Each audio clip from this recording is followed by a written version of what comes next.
नीरज त्रिवेदी हैं United states से। आचार्य जी, क्या महाभारत युद्ध के बाद भी अर्जुन मुक्त नहीं हुआ था?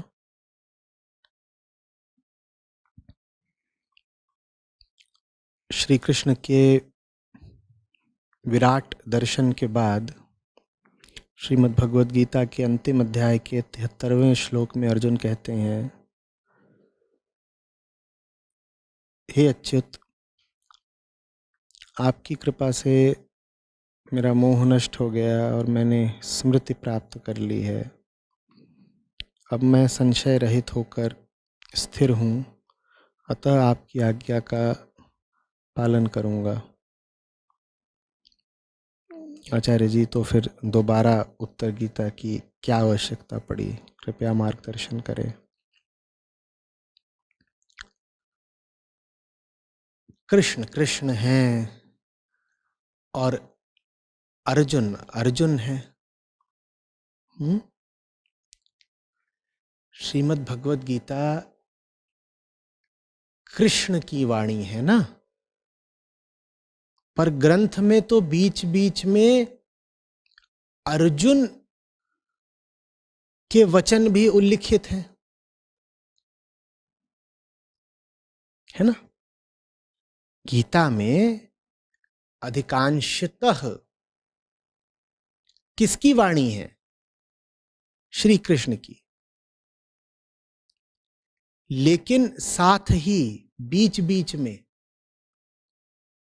उसमें अर्जुन के कुछ प्रश्न हैं, कुछ प्रति प्रश्न हैं, कहीं पर उसने अपने अनुग्रह की अभिव्यक्ति करी है, कहीं कुछ संशय बताया है, ये सब है ना।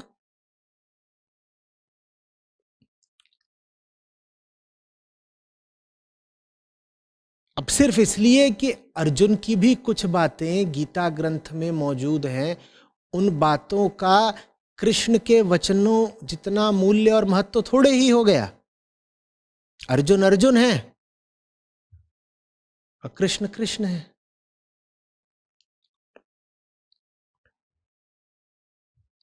तुम ये थोड़े ही करोगे कि अर्जुन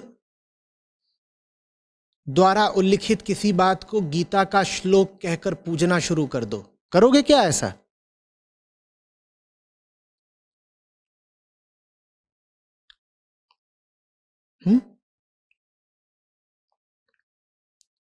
तो अर्जुन ने निश्चित रूप से अंतिम अध्याय में कहा है कि आपकी कृपा से मेरा मोह नष्ट हो गया, पर मैंने स्मृति प्राप्त कर ली है, अब मैं संशय रहित होकर स्थिर हूं, अतः आपकी आज्ञा का पालन करूंगा। पर किसने कहा है? अर्जुन ने ही तो कहा है। अपनी समझ से अर्जुन को अपनी जो हालत, अपनी जो स्थिति लगी, अर्जुन ने बोल दी। अर्जुन को लगा कि अर्जुन को बात समझ में आ गई है, अर्जुन को लगा कि अब वो स्थिर हो गया है, अर्जुन को लगा कि मोह नष्ट हो गया है, अर्जुन को लगा कि उसे ज्ञान और स्मृति प्राप्त हो गए हैं, मैं स्थिर हूं, मैं संशय रहित हूं, मेरा बेड़ा पार हो गया, आपकी आज्ञा का पालन करूंगा। ये बातें कृष्ण ने कही हैं क्या? जब कृष्ण ने नहीं कही ये बातें, तो इनकी प्रामाणिकता क्या है? गीता में कौन सा प्रामाणिक वक्तव्य है? वो बात जो अर्जुन कह रहा है या वो बात जो कृष्ण कह रहे हैं? ये बात किसने कही है? जो बात अभी उद्धृत की गई है प्रश्न में, वो किसने कही है? अर्जुन ने। तो इसकी कोई प्रामाणिकता, कोई वैधता नहीं।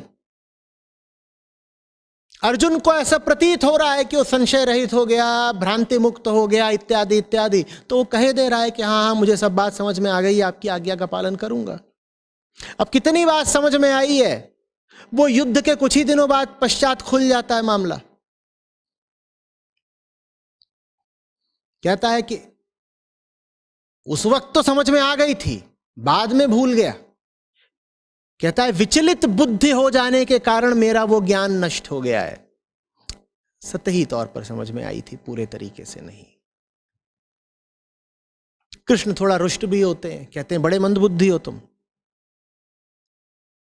और निष्ठा वगैरह कुछ नहीं है तुम्हारी। यहां तक कहते हैं कि तब इतने विस्तार में तुमको बता दिया, अब क्या मैं वो सब कुछ शब्दशः हूबहू दोबारा बताऊं? और कैसे बता पाऊंगा? फिर भी कहते हैं चलो बताता हूं, तो उत्तर गीता का जन्म होता है।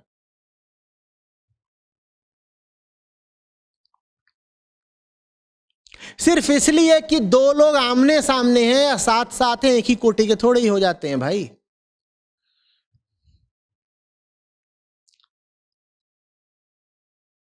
कृष्ण के बगल में चल रहे हो अर्जुन, लेकिन जमीन आसमान का अंतर है। ये तो संयोग की बात है कि कृष्ण की कृपा पाने के लिए कृष्ण के साथ चल रहे हैं, संयोगवश कुल का संबंध है, सखा हैं, लेकिन दोनों की हस्ती में तो जमीन आसमान का फर्क है ना। लेकिन कोई दूर से देखे तो उसे ऐसा लगेगा देखो दो राजपुरुष चले आ रहे हैं, एक जैसे ही दिखते हैं, दोनों ने ही मुकुट धारण कर रखा है, दोनों ही तेजवान हैं, दोनों ही अच्छी बलिष्ठ कदकाठी के हैं, दोनों ही करीब करीब हम उम्र हैं, तो लगेगा ये दोनों एक ही कोटि के होंगे। पर बहुत अंतर है, आयामगत अंतर है, हजारों लाखों गुने का अंतर है।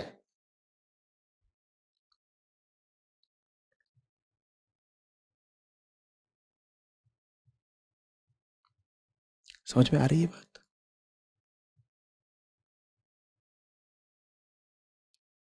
शिष्यों में कोई एक बिरला शिष्य होता है जो गुरु के समतुल्य हो पाता है, जो गुरु से मिलती जुलती ऊंचाई हासिल कर पाता है। अन्यथा किसी धोखे में मत आ जाइएगा। गुरु हो, उसके साथ शिष्यों का पूरा एक कुनबा चल रहा हो, वो शिष्यों का कुनबा कोई मूल्य, कोई औकात नहीं रखता। कृष्ण और अर्जुन में वही संबंध नहीं है जो अष्टावक्र और जनक में है।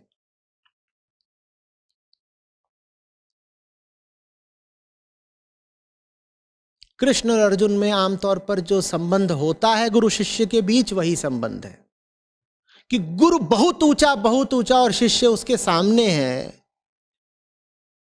दोस्त भी हो गया है, मित्रवत भी चल रहा है। जैसे कृष्ण और अर्जुन में करीब करीब दोस्ती यारी का संबंध हो गया था, सखा कहते थे एक दूसरे को, तो दोस्त भी हो गया है भले, लेकिन फिर भी गुरु जैसे विशाल बरगद का पेड़ और शिष्य जैसे नीचे जरा सी कोई घास, आमतौर पर ऐसा ही होता है। शारीरिक रूप से उनकी कदकाठी देखकर या व्यवहार में उनकी आपसी मित्रता देखकर इस भ्रम में मत आ जाइएगा कि दोनों में आपस में कोई समानता या कोई तुलना है। कोई समानता नहीं, कोई तुलना नहीं। एक तरफ है कृष्ण जो गीता का उपदेश दे रहे हैं, दूसरी तरफ है अर्जुन जो उस उपदेश को याद भी नहीं रख सकता। ये तो छोड़ दो कि अर्जुन स्वयं इस काबिल हो कि गीता उसके भीतर से प्रस्फुटित हो, इस काबिल तो वो नहीं भी है। इस काबिल तो बिल्कुल नहीं है। वो इस काबिल भी नहीं है कि जब उसे गीता बता दी गई तो बताई हुई बात को ही समझकर याद रख सके, वो इस काबिल भी नहीं है। आमतौर पर ऐसा ही होता है, इसमें चौंकने की या विस्मित होने की कोई जरूरत नहीं है, ऐसा ही होता है। तो फिर कृष्ण थोड़ा सा खींचते भी हैं, लेकिन दोबारा फिर उत्तर गीता का व्याख्यान देते हैं।